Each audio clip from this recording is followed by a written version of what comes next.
Muy buenas noches a todos y bienvenidos una vez más a nuestro programa Contigo de Comarcal Televisión. Es 11 de septiembre de 2018 y vamos a tener un especial muy querido esta noche y muy trabajado por parte de todo el equipo de esta casa. Fiesta dedicada a la festividad de Santa María la Real de las Huertas, patrona de la ciudad de Lorca. Es una feria de gran tradición que se celebra en Lorca desde el año 1685. Su día festivo es el 8 de septiembre y tiene lugar en el histórico barrio que lleva su nombre, en la pedanía lorquina de Tiata. Durante unos días se puede disfrutar de un ambiente festivo y cultural donde toman protagonismo el Festival de Folclore que vamos a tener aquí esta noche,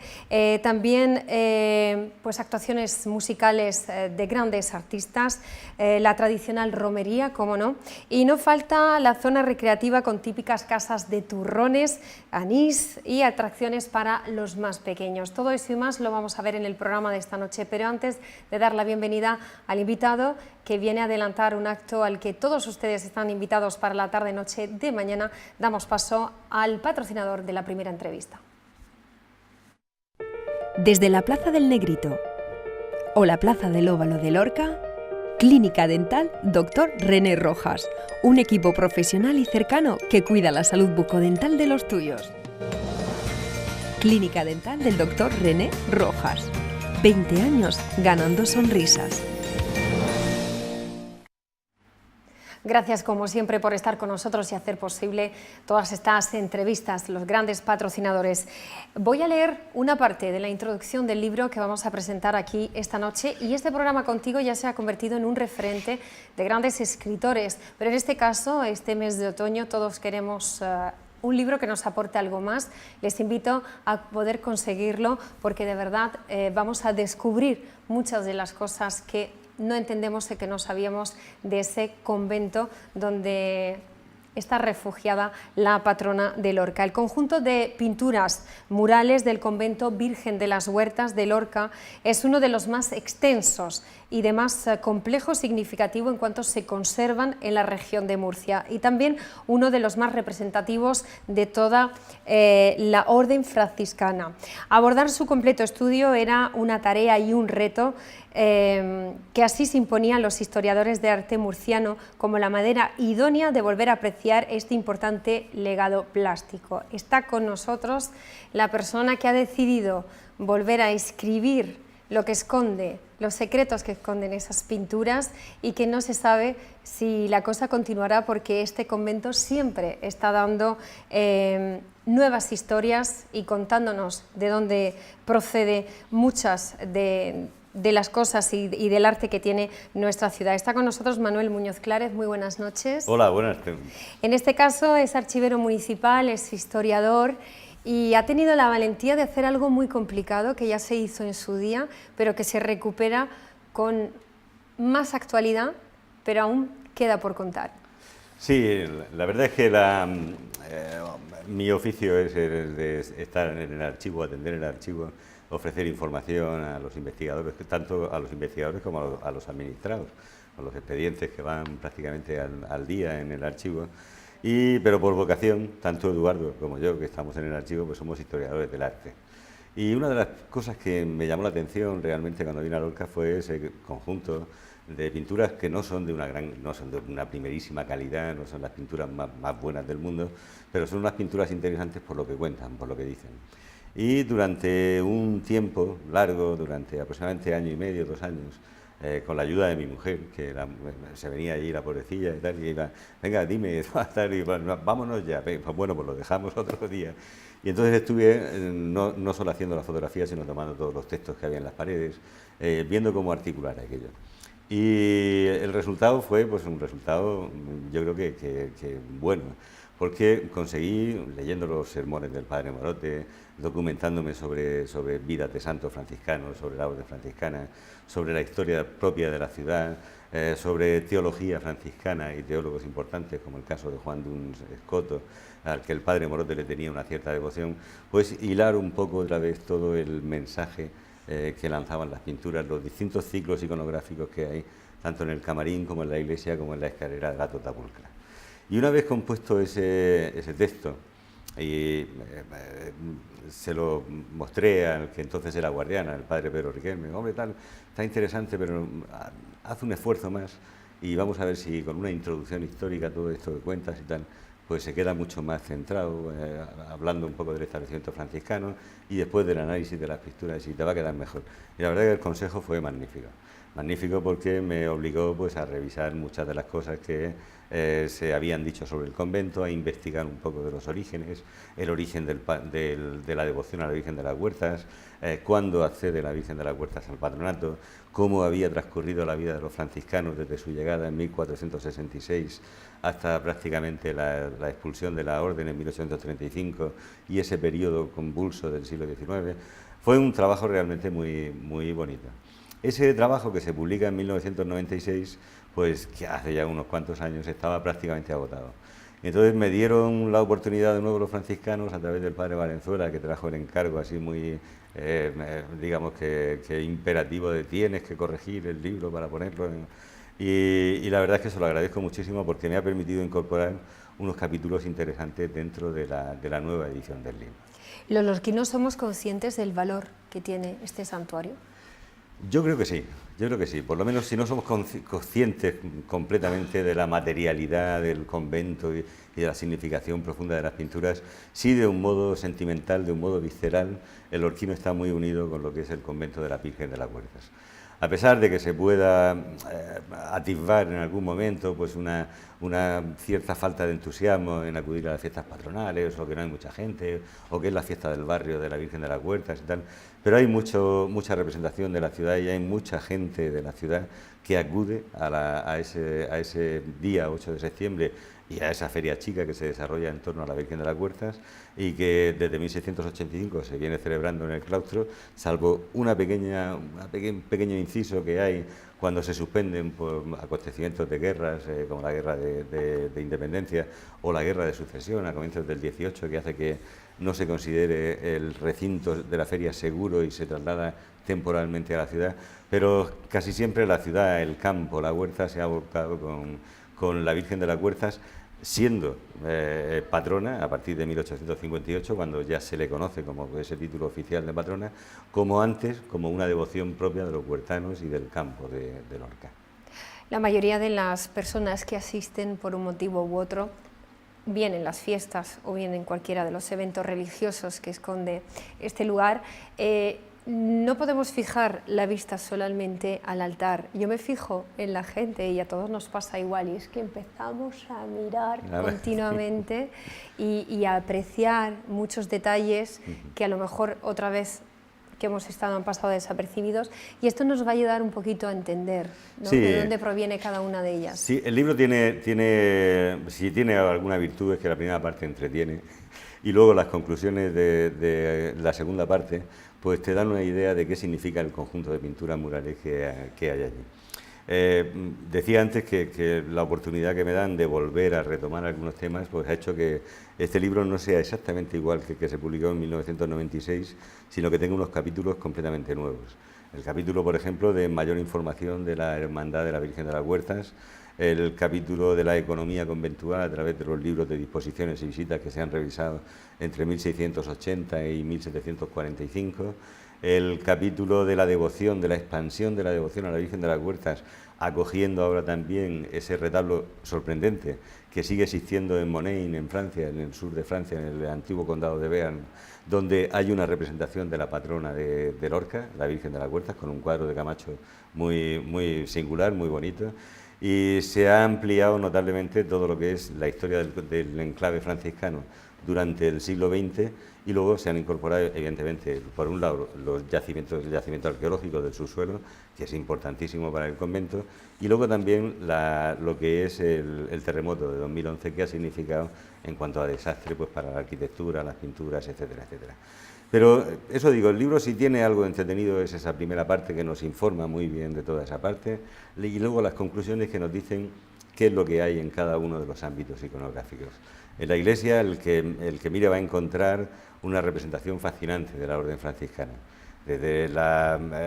devoción primera, que es la Inmaculada Concepción, que aparece en la cúpula, coronada en presencia de San Francisco y toda la orden, los santos más importantes de la orden, y luego una especie de jerarquía que llegaba desde los papas que están en las pechinas sustentando esa visión celestial, hasta el propio San Francisco y Santo Domingo, que aparecían siempre juntos en sus iglesias, que presiden todo lo que es el apostolado de los franciscanos. Por un lado tendríamos el apostolado de la ciencia, que son los teólogos que vemos en el altar mayor, y por otro lado el apostolado de la santidad, donde aparecen esas 4 misiones principales que tenían y han tenido siempre los franciscanos, que son, por un lado, la predicación del Evangelio en cualquier tierra conocida, la defensa de la ortodoxia, la propagación del nombre de Jesús, que es una de las grandes devociones también de la orden franciscana, y después tenemos a los estáticos, a los contemplativos y a los mártires, por último. Y los vas viendo perfectamente cómo están representados cada uno de los estamentos de la orden, cada uno con su papel preciso, bien sea obispo, bien sea un teólogo, bien sea un predicador simplemente, o estos personajes que son importantes dentro de la orden. Y luego ya en el camarín tenemos una visión mucho más particular de lo que es la historia de la ciudad ligada a la devoción de la Virgen de las Huertas y la teoría de Juan Duns Scoto sobre el dogma de la Inmaculada Concepción, y ahí vemos una serie de bandas pintadas que nos van hablando hasta incluso de los milagros particulares que ha hecho la Virgen en los devotos, ha favorecido no solamente a la ciudad y a todo el desarrollo, sino también a la persona que devotamente iba a rezarle allí. Y luego ya nos queda ese espacio un poco más, digamos, privativo de los franciscanos, que es la escalera de la Tota Pulcra, que está en todos los conventos franciscanos dedicado ese espacio a la Inmaculada Concepción. Y ahí tenemos ya unas preferencias, digamos, teológicas y unas preferencias devocionales de Morote, que son las que se plasman en las diferentes pinturas que nosotros vamos a ver allí. Es un placer escucharle todo el tiempo hablar, espero que con el libro sea igual, porque lo narra, lo explica todo tan bien que se introduce uno en aquella época y conoce más profundamente. Yo tengo en la retina cada uno de los rincones del convento y me parece fantástico que se pueda saber mucho más a ciencia cierta. Hay algo que hemos pasado por alto, hemos hablado del terremoto, parece muy curioso que la imagen de Lorca que da la vuelta al mundo, hablando del terremoto de Lorca, era el convento de la Virgen de las Huertas. Sí. Parecía que la patrona era la que demostraba, ¿no?, cómo estaba su ciudad y que al final, sí, por X motivos, sigue siendo la que lucha por resplandecer y terminar con sí, su bueno, recuperación. A mí no me cabe duda de que el santuario volverá a estar como estaba antiguamente. Tendrá cicatrices, como tienen todas las iglesias del paso del terremoto, pero bueno, se van a suavizar bastante bien, se va a recuperar bien los ámbitos pictóricos, el edificio en sí está consolidado y prácticamente está ya asegurado que si viniera un terremoto similar no sufriría los daños que sufrió en su momento y bueno, pues diferentes cuestiones administrativas nos han llevado a un retraso en la recuperación total del edificio, pero a mí no me cabe la menor duda de que eso llegará. Y luego sí es curioso que determinados momentos de construcción de la obra y tal dieran aquella caída espectacular del cupulín de la torre, que eso fue junto con la caída de aquel pequeño campanario que había en San Diego, lo que dio prácticamente la vuelta al mundo, y las imágenes de algún edificio más, o Santiago, que se hundió lamentablemente toda la cabecera y tal.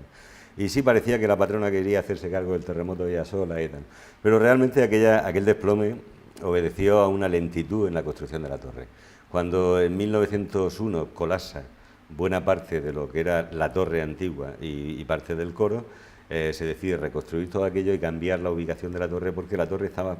aneja a una acequia que sigue pasando por allí, que actualmente está ya entubada y tal, pero que estaba humedeciendo el terreno, hizo que falseara y se cayó la antigua torre. Y entonces se propusieron construirla en un sitio más seco, en un sitio mucho más alejado de la acequia, y entre la Capilla de los Condes de San Julián, que surge en ese momento, y el crucero, va a levantarse esa torre, muy cercana al camarín y al crucero. y se levanta con pocos medios. Entonces se hace la primera parte con la cimentación de piedra y unos intermedios de ladrillo y tal, y llega un momento que se interrumpe y no se le pone el cupulín. Y entonces pasa un año, pasa 2, pasa 3, pasa 4, hasta que al final, con un poco de dinero, pues se puso un cupulín que era de ladrillo prácticamente cogido, y luego tenía una especie de alambres que hacían en las barandillas, allí unas filigranas con ladrillo por dentro y tal. Total, que aquello no era propio de la obra, y entonces pues se hizo con pocos medios, y en cuanto tembló, cimbreó toda la torre, aquella estructura de ladrillo saltó prácticamente entera, que por eso cayó como si fuera un merengue, es decir, que se chafó, un soufflé que se hunde y tal. Hizo poco daño porque realmente el ladrillo no tenía mucha carga y se repartió además por todo el alrededor de la torre. Pero produjo ese efecto de caída precisamente por un defecto en la construcción. Si hubiéramos tenido un poco más de dinero en su momento, la torre quizá hubiera aguantado perfectamente. Bueno, pues este libro se presenta mañana. Sí. Me gustaría poder invitar a toda la audiencia que asistan y que consigan esta reliquia, algo tan hermoso que se nos ofrece una vez más. Sí, porque es además un libro que se completa muy bien el que había anteriormente, ofrece una información bastante nueva. Y luego se han hecho una cantidad limitada de ejemplares. En una reedición de estas características, pues bueno, se trataba de poner un poco al día el libro, y lamentablemente ha venido a coincidir pues, con la salida de los franciscanos de Lorca, que es poner un poco el colofón, en cierta manera, a esa actividad de más de 500 años de los franciscanos aquí. Y se han hecho muy pocos, se presentarán mañana en torno a las 8:30, después de la misa de 8, en el salón parroquial del convento. Y bueno, pues quien tenga interés, quien no tuviera la primera edición, quien quiera conseguir la segunda, por las novedades que encierra y tal, pues está invitado a participar a partir de las 8:30 en el salón parroquial del convento. Y lo que va apareciendo poquito a poco en la restauración podrá continuar más adelante. Por supuesto, con, a este con libro,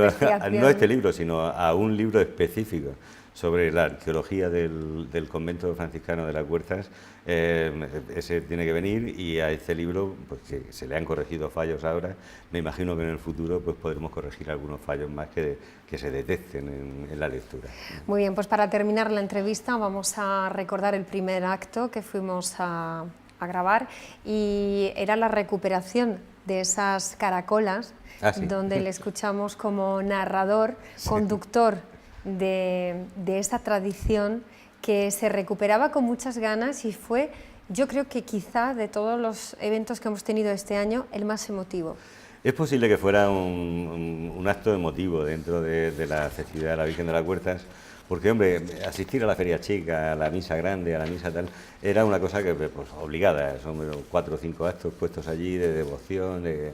fiesta y tal. Pero recuperar ese bando que se hacía, igual que se hacen las serenatas a las vírgenes en Semana Santa, pues me parece una cosa que estaba aceptada. Y luego oír música adaptada, como la cantiga número 100 de la Virgen de la Risaca de Alfonso X, o oír música popular como la Jota Lorquina por la banda de aquí, oír las caracolas, que son un sonido impresionante, un sonido bronco, un sonido antiguo, de los que nos dicen, bueno, este sonido me trae recuerdo de cosas que no sé exactamente qué son, pero porque ninguno de los que estábamos allí habíamos oído sonar caracolas en inundaciones o caracolas en festividades o en bailes tradicionales. Pero, bueno, pues recuperar ese sonido para introducirlo dentro de unas fiestas patronales, tradicionales y tal, me parece bastante acertado, sí. Muy bien, pues vamos a recordar esas imágenes. Muchísimas gracias por contar con nosotros. Gracias a vosotros. Espero estar pendiente, porque a mí me gusta que se venga a presentar los libros, pero también me gusta que más adelante vengan para ver cuál ha sido la reacción y la repercusión. Estupendo, yo encantado, en cuanto me digáis. Muy bien, muchas gracias de nuevo.